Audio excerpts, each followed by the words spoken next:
porque foram mais de 8 toneladas de cocaína apreendidas saindo só de Santa Catarina, um valor estimado de 2 bilhões de euros, com 4 portos principais, mais de 15 operações integrando Polícia Federal, Europol, Guarda Civil, 6 países europeus e, óbvio, os Estados Unidos da América, tendo a presença de Alberto Youssef no porto de Itapoá, exatamente no momento da consolidação dessas rotas, depois que o Trump fechou tudo no México e no Caribe. Fale aí agora que o Bolsonaro é um idiota ter escolhido o filho para ir para Santa Catarina. Então, vamos entender um pouco. Quando o Foro de São Paulo foi criado, na década de 90, com o Lula e o Fidel Castro, o objetivo deles era qual? Nós vamos então aqui criar todo um esquema que os guerrilheiros de outrora, o pessoal estava pegando em arma, agora nós vamos entrar para a política. Nós vamos dominar a máquina do Estado, que na estratégia de Gramsci significa você controlar a superestrutura. Então a superestrutura é aquela estrutura onde estão os poderes de Estado e tudo que se entende com isso, ou seja, Ministério Público, Procuradoria, juízes estaduais, federais, desembargadores, STJ, STF, a faculdade que forma os advogados e forma os juízes. Nós vamos controlar o legislativo, vamos controlar o executivo, e quando entende-se por executivo, todas as estatais, todas as agências reguladoras. Lembrando que as agências foram criadas pelo FHC, já mirando nas novas criações que o Lula faria. Ou seja, FHC e Lula, eles já estavam fazendo meinha há muito tempo. E o pessoal achando que os caras estavam brigados, eram inimigos. Como se o FHC fosse aquele garoto do casaco do futebol americano da escola e o Lula fosse um menino meio sujinho e os dois quisessem uma menininha gatinha chamada Brasil, na escola, no high school. E nada a ver. Os dois caminharam de mãos dadas.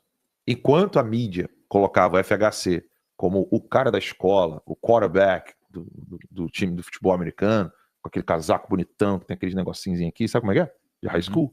Enquanto o nego pintava o FHC assim e o Lula como o cara do vilão, sabe? Lembra do Greasy? Aquele filme? O Lula, tempo da brilhantina. O Lula é o cara do casaco preto, do cabelo de gel, do canivete. E o FHC, o coitadinho, que eu cuidava ali da economia. Não tem nada disso. Se você fosse para trás das câmeras, estavam os dois fazendo meinha. Os dois fazendo meinha, FHC e Lula. E a menina gatinha, chamada Brasil, que todo mundo achava assim, pô, coitada. Sabe quando o pessoal fica torcendo pelos próximos capítulos do filme? O roteiro vai se desenrolando ali. Não deixe de se enganar, não, ele é canalha. Houve outro menino, sabe? Minha mãe ficava torcendo assim. Parei de fazer isso também. Isso eu vi em Portugal, cara. Não é mesmo? Eu cheguei a Portugal, só fui uma vez a Portugal, e aí tava no hotel, desci pra dar uma volta, e quando voltei, fiquei na sala de televisão do hotel, com os portugueses vendo Cananga do Japão, lembra da Rede Manchete? Vocês não eram nascidos. Cananga do Japão. E os portugueses todos ficavam assim, assistindo a novela e falando, eu faria que nem ela. Eu eu acho cristã, eu não faria assim. Não, a minha mãe não fazia análise. Os portugueses eram o tempo inteiro. Eu acho que eu faria assim também.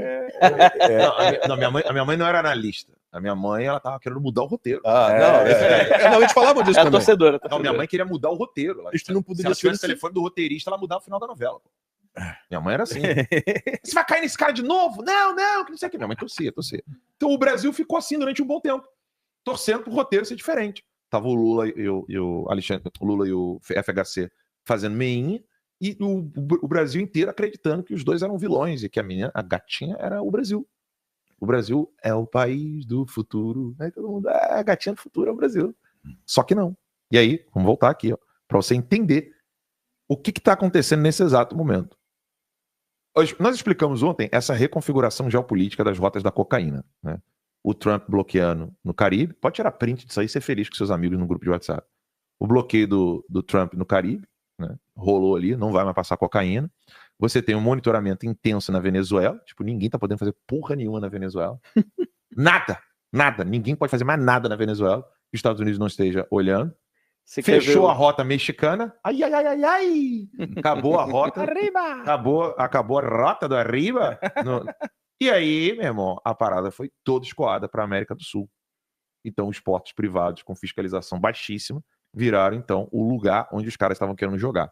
Então, vamos entender aqui O Foro de São Paulo, ali está G, né, F, né, financiamento, eu que escrevi isso aí. Então, vocês estão vendo que não é tudo inteligência artificial, não. Eu mesmo estava escrevendo, então, em vez de G ali, é F, financiamento do narcotráfico. Então, vamos entender esse financiamento aí. Nos anos 90, você tem, então, Lula e Fidel Castro fundando o Foro de São Paulo, após o pseudo-colapso da União Soviética, as guerrilhas buscando financiamento alternativo para virar partido político. Nos anos 2000 até 2010, teve a consolidação dessa rede político-criminosa. Os cartéis estavam expandindo rotas africanas, coisa que não tinha antes, conexões com regimes aliados e terroristas. Depois, anos 2020, 2023, o Lula já começa a trabalhar a queda do Bolsonaro e ele celebra a reunião do Foro de São Paulo em janeiro de 2023, apostando na neutralização de Trump, ou seja, o Trump morto ou preso, e o governo complacente nos Estados Unidos sob o domínio dos democratas. Em 24, 25, a coisa muda, porque o Trump retorna e vira o jogo militar, a pressão migra para rotas para o Brasil e Santa Catarina virou o epicentro dessa parada. Olha que coisa louca, né? Logo Santa Catarina, que nego estava putaço com a presença de Carlos Bolsonaro. O povo realmente queria alguém de Santa Catarina, mas os políticos sabiam de algo a mais. E esse algo a mais é o que a timeline vai trazer para você aqui agora. Por que Santa Catarina? Santa Catarina não foi escolhida por acaso. O Estado oferece uma combinação única de fatores que o tornam ideal para o narcotráfico internacional. Seus portos privados operam com fiscalização mínima, muito abaixo da média, ao contrário dos terminais estatais, que têm um maior escrutínio. Então, a infraestrutura moderna, logística, desenvolvida para o boom exportador da região, permite um embarque discreto de cargas ilícitas.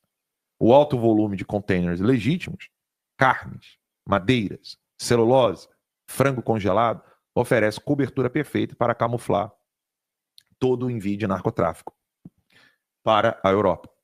Então, portos privados com governança opaca ou zero, grande volume de exportação legítimo, né, como nós já colocamos ali, carne, etc.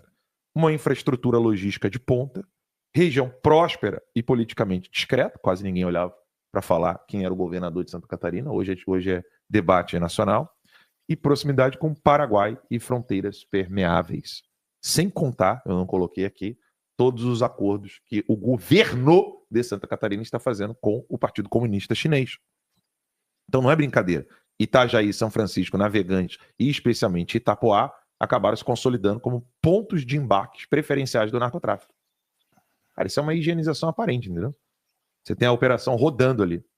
A evolução das apreensões de cocaína de 2019 até 2025.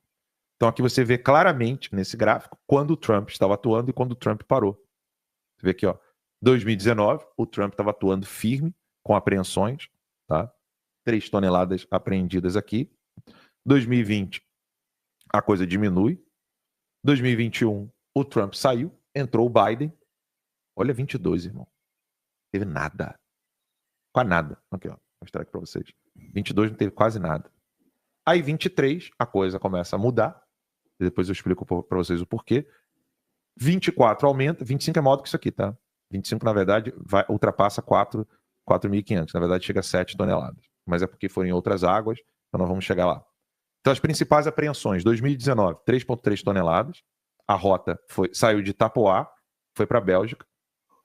2023, ainda saindo de Itapoá, 1 tonelada. A apreensão foi feita na Alemanha. 2024, saiu de Itajaí, a apreensão foi feita na Espanha. 2025, saiu de Itajaí, foi para Roterdã, a apreensão. Saiu de Itapoá, foi interceptada antes da partida, então era uma carga menor, de 61 quilos. E aí o pau tora. 2025 ainda, apreendida no terminal Portonave, Complexo Portuário de Santa Catarina, 28 quilos, coisa pequena. Aí a brincadeira começou quando o Trump fechou a torneira total no Caribe e a apreensão internacional em novembro de 2025 ultrapassou 7 toneladas de cocaína. Foram apreensões em alto mar de embarcações que partiram da costa catarinense, segundo a própria Polícia Federal. Aí os métodos de ocultação e triangulação, né? Vocês deem um print aí, sejam felizes, porque eu vou passar por isso aqui, e o nome que está no centro de tudo, que a imprensa não fala, Alberto Youssef. Aí eu pergunto, você que está nos assistindo, você sabia que o Youssef é o responsável pelo Porto de Santa Catarina? Comentem.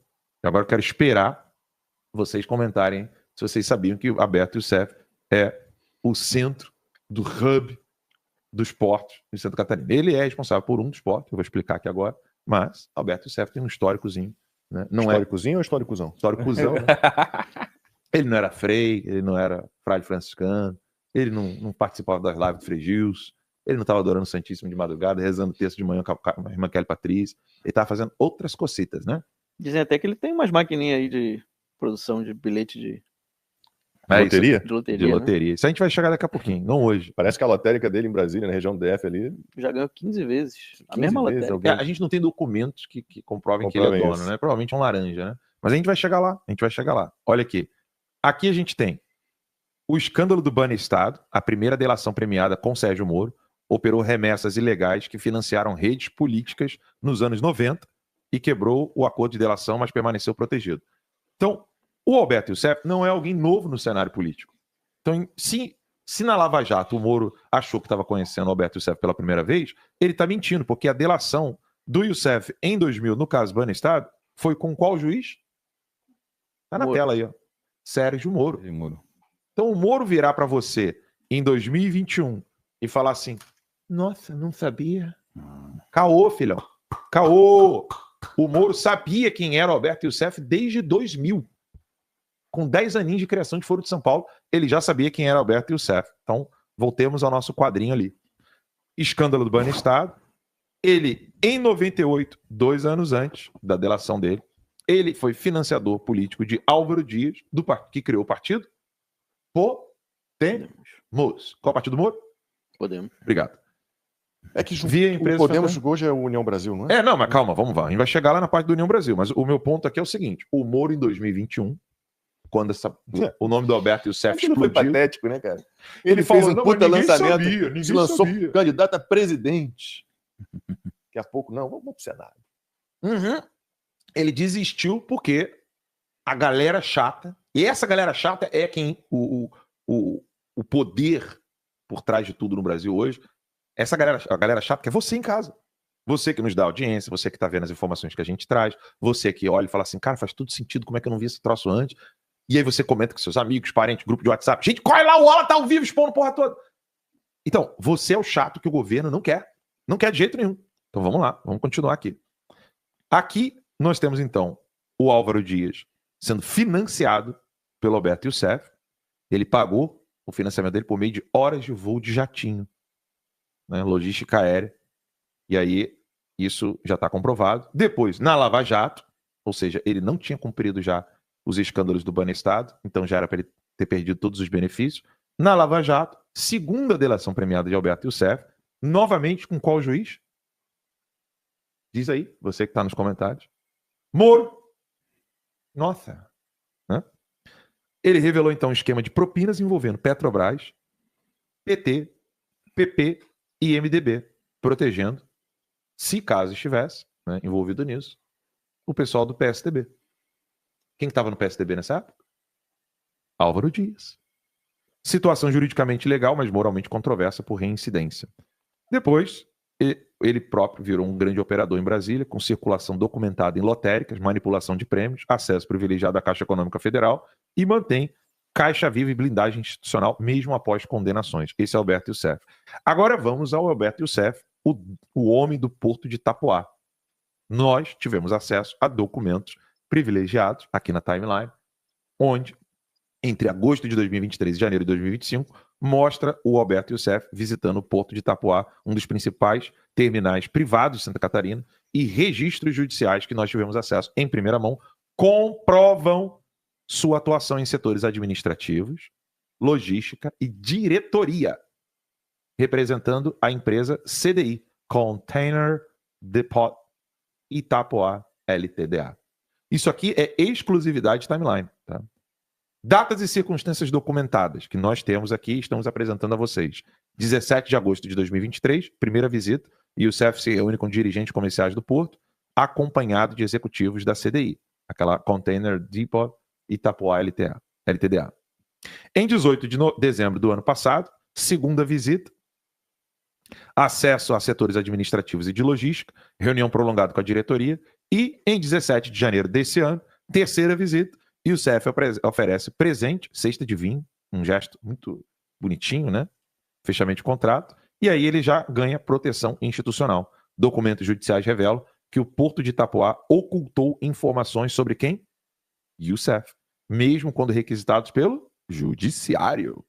Esta blindagem institucional é um indicador típico de operações de lavagem de dinheiro em ambiente corporativo. Então você tem ali o padrão de visita, revelando essa profunda integração com a estrutura operacional do Porto.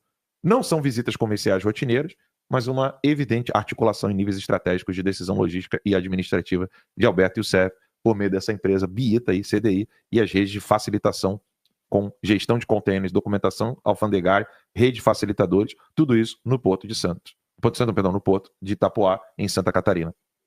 E aí, óbvio, né? Eu fiz aqui uma vale a pena ver de novo, né, do Youssef, o PT e o Foro de São Paulo. A gente tem aqui comportamentos visíveis, eventos repetidos, padrões e normas, crenças subjacentes, histórico-cultural do Youssef com o Foro de São Paulo. Essas rotas do Atlântico que o Trump está forçando o Brasil a assumir, porque o Foro de São Paulo perdeu o Caribe, perdeu o México. Então, meu irmão, não tem para onde correr. Tem que ir para Santa Catarina, tem que ir para Santos, tem que ir para os outros portos, tem que usar o Brasil. E o cenário futuro, a gente já falou aqui, os próximos alvos do Trump, com Caribe e México sob controle, o próximo alvo da ofensa antinarcotráfico dos Estados Unidos é o Atlântico Sul, não tem conversa. O Brasil está no epicentro de tudo isso, Lula é o próximo alvo do Trump e a pressão sobre portos catarinenses é inevitável nos próximos 12 a 18 meses, que é exatamente o período onde ninguém queria Carlos Bolsonaro como senador, prenderam o pai dele, estão deixando Carlos Bolsonaro como alguém que nem sequer vai se preocupar com a sua candidatura devido à situação que ele se encontra nesse exato momento. E você que acreditou que a situação de Santa Catarina era mais uma burrice do Bolsonaro, ou que o Bolsonaro não entende nada do que ele está fazendo, você foi feito de palhaço, você foi feito de retardado, você foi feito de imbecil, porque foram mais de 8 toneladas de cocaína apreendidas saindo só de Santa Catarina, um valor estimado de 2 bilhões de euros, com 4 portos principais, mais de 15 operações integrando Polícia Federal, Europol, Guarda Civil, 6 países europeus e, óbvio, os Estados Unidos da América, tendo a presença de Alberto Youssef no Porto Itapuã, exatamente no momento da consolidação dessas rotas, depois que o Trump fechou tudo no México e no Caribe. Fale aí agora que o Bolsonaro é um idiota por ter escolhido o filho para ir para Santa Catarina. Comente aí agora. O Alan,